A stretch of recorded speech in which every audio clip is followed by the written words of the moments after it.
All right, so today we're stepping into the ring for a battle of the beats. Oh, I like this. We've got the Akai MPC 1000 in one corner and the Roland SP-404 holding strong in the other. A true head-to-head. Two absolute legends in music production. And anytime we talk about that classic sample-heavy sound, that lo-fi vibe, chances are one of these machines had something to do with it. What's wild is these aren't even new kids on the block, right? We're talking early 2000s tech, but they're having this whole resurgence. It's like that vintage gear just hits different. So what is it about these machines, specifically in the lo-fi world? Why are they so sought after? Lo-fi, at its core, is all about feeling, capturing a mood, you know? And these machines, they were almost built for that. You got that 16-bit sampling depth, that grit that just adds so much character. So we're not talking pristine, super polished digital sterility here. No way. We're talking about tools with soul, history even. Every beat feels like it's got a story behind it. Exactly. It's that sonic imperfection that gives it so much life. Okay, so let's break it down. We got to start with sampling. That's the heart and soul of what these machines do. MPC 1000. What are we working with? Okay, so the MPC 1000, you're looking at that 16-bit CD quality 48 kilohertz sampling rate. But where it really flexes is that sample time. Think about 12 minutes. 12 minutes. Oh, hold up. 12 minutes. That's like an entire song. Exactly. You could chop up an entire track, pull out all those little gems, rearrange them. That's the magic, that flexibility. Now, the SP-404, also 16-bit, sounds amazing, but Hit me with the but. we're looking at a max time of about 360 seconds. So shorter, but still. That's a decent chunk of sound. Oh, absolutely. But here's the difference. It's about immediacy, like capturing a feeling right then and there. It's almost like a sonic Polaroid. You get that raw moment and you run with it. Okay, so I'm already seeing two different approaches here. The MPC, it's like you're building a world, meticulously crafting everything. The SP-404, you're capturing lightning in a bottle. 100%. And that impacts the entire creative process. So how does that play out when you're actually using the machines? Like, give me an example. Okay, so you're working on a track, right? And you want that classic dusty drum loop.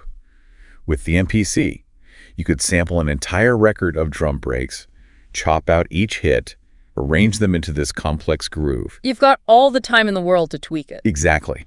Now with the SP-404, maybe you're jamming and your friend lays down a beat, bam!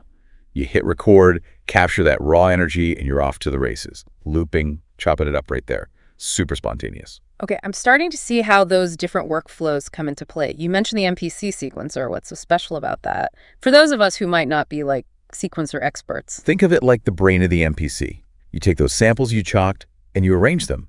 Build the structure of your song. It's like having a multi-track recorder right there in the box, but digital, way more flexible. Wow. So you could like make an entire track on the MPC. You got it. Without even going near a computer. That classic workflow, all in a box. So it's like having a whole studio in a little box. Okay, we can't forget the SP-404. 16 pads, just like the MPC, right? Yeah. How does it handle actually playing the sounds? All right, so both have those 16 pads, but the feel, totally different. The MPC is known for that velocity sensitivity. Velocity sensitivity meaning? How hard you hit the pad changes the sound. You get a much wider range of expression, like playing a real instrument. The SP-404 is more about that immediate trigger. You hit it, you get the sound. Okay, so if the MPC is like that seasoned jazz drummer, all finesse and nuance, the SP-404 is like a punk rocker, raw energy. I like that. Perfect analogy. But here's the thing. How does all this translate into the sound, right? Yeah. That's the real magic. That's what we're here for, that unique flavor each machine brings to the table. And that's where things get really, really interesting. All right, so we're talking about that sound, that sonic fingerprint that makes each of these machines legendary, especially in the lo-fi world. Like, what's the vibe beyond the specs? Totally. You nailed it. MPC 1000 people always talk about that warm, punchy sound. It's got that thing. It's that analog warmth. Yeah. A lot of that comes down to the circuitry inside, the way the MPC actually processes the audio signal. So it's like the circuitry itself is adding a bit of flavor. Exactly. Subtle, but you hear it. Especially for those, those classic dusty sample-heavy tracks that lo-fi is known for. Think about old school hip-hop. Those jazz samples, the MPC just brings out that warmth and richness. Okay, so what about this SP-404? Things get a little grittier over there, right? Now you're speaking my language. The SP-404, it's almost notorious for that grit, even without effects. And it's not a bad thing, not at all. It's part of its charm. It all comes down to the digital processing. So how it chops up and spits out the sound. Exactly. And it tends to emphasize certain frequencies just in a way that screams lo-fi. Okay, so let me try this analogy on you. If the MPC is like listening to a vintage record on this warm, like tube-driven amp, Okay, I like where you're going with this. the SP-404 is like you're cranking that same record through a blown-out speaker, but like in the best way possible. Yes, that's perfect. And both of those textures, those little imperfections, they've got a place, you know? In the lo-fi universe, it's about using those quirks, turning them into tools. And speaking of tools, one of the coolest things about both these machines has to be the communities they've built. It's more than just the gear itself, right? Yeah. It's the people. You got it. It's like you're not just buying a piece of hardware. You're buying into a whole culture, this whole online community, each one with its own way of doing things. I bet those online forums are something else. Oh, dude, you've got these forums. They're buzzing with people sharing tips, tricks, custom sound packs flying back and forth. It's wild. Like some real MPC and SP-404 gurus hiding out in there. Oh, absolutely. Huh. Seasoned pros, beginners, everyone in between just geeking out over these machines. And it's not just forums, right? YouTube is huge for this. Yeah. You can find everything basic tutorials to like full-on beat making sessions. See the masters at work. Exactly. It's like a front row seat to their process. And the fact that anyone can just jump in, share their stuff, get feedback. It's pretty special when you think about it. Totally. It's this global network of people all experimenting, pushing the limits of what these machines can do. And because these devices have been around, you can find them at different price points, which is great. It means more people can get their hands on them. Speaking of which, let's talk price. Because, I mean, that's the elephant in the room sometimes. The MPC 1000, that's an investment, right? Especially compared to some SP-404s out there. Yeah, the MPC 1000, if you want all the bells and whistles, it'll set you back a bit more than, say, an older SP-404. But you got to think of it as an investment. You know, it's like that workhorse in your studio, the one you can always count on for those professional sounds. It's like the difference between, like, buying a vintage sports car that you're going to baby and cherish for years versus, like, a fun, zippy little ride for cruising around town. Yes.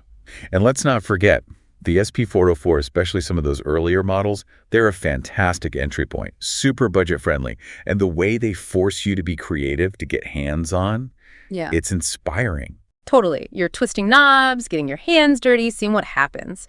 So with all that said, how does someone even choose? What's the deciding factor between these two? So it's like we've gone through all the specs, the features, the vibes. We've heard it all. But at the end of the day, someone's going to make a choice, right? Yep. MPC 1000 or SP-404? What's the final word? You know, it really comes down to you, the artist. What makes you tick? What gets those creative juices flowing? Yeah, like what actually makes you want to make music? Exactly. So let's say you're someone who loves to dig deep, meticulously craft those layers and sequences. You're like that sonic architect building this intricate soundscape. You got blueprints and everything? I'm seeing it. That's the MPC 1000 calling your name. But on the other hand, There's always another hand, right? always. Maybe you thrive on that raw inspiration. You want to capture a feeling right when it hits, ride that wave of spontaneity, embrace the happy accidents. The SP-404's got your back. 100%. And don't forget, man, those communities we talked about, both sides, MPC and SP, they've got your back. People are out there making incredible music, sharing their knowledge, their passion. So dive into those forums, check out some YouTube channels, get a feel for the vibe. Yeah, see what clicks with you. Because honestly, at the end of the day, neither machine is inherently better. It's not about better or worse. It's about finding your people, finding your sound. 100%. And the most important thing, don't be afraid to experiment. Try things. Break the rules. See what kind of sonic magic you can create, because that's the real beauty of lo-fi, right? Embracing those imperfections. Finding those happy accidents, the stuff that makes your music unique. Exactly. So whether you're Team MPC or Team SP, keep pushing those creative boundaries. There you have it. The Akai MPC 1000 and the Roland SP-404, two absolute titans of sound. Legends, both of them. Hopefully this deep dive has given you a little taste of what each one's all about, maybe even spark some inspiration for your own musical journey. Go make some noise, everyone. Until next time.